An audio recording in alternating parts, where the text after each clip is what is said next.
Corinthians, chapter 7. Marriage. Now for the matters you wrote about, it is good for a man not to marry. But since there is so much immorality, each man should have his own wife, and each woman her own husband. The husband should fulfill his marital duty to his wife, and likewise the wife to her husband. The wife's body does not belong to her alone, but also to her husband. In the same way, the husband's body does not belong to him alone, but also to his wife. Do not deprive each other except by mutual consent, and for a time, so that you may devote yourselves to prayer. Then come together again so that Satan will not tempt you because of your lack of self-control. I say this as a concession, not as a command. I wish that all men were as I am, but each man has his own gift from God. One has this gift, another has that. Now to the unmarried and to the widows I say, it is good for them to stay unmarried, as I am. But if they cannot control themselves, they should marry, for it is better to marry than to burn with passion.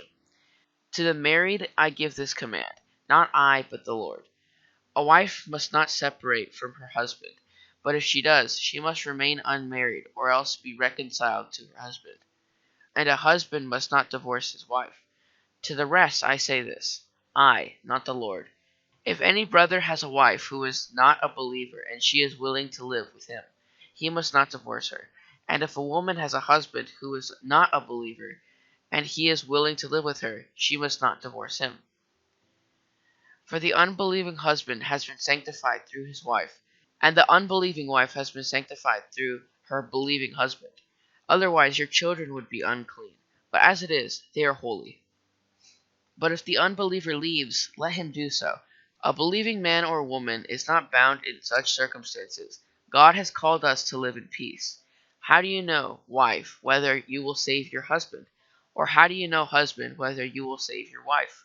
Nevertheless, each one should retain the place in life that the Lord assigned to him and to which God has called him.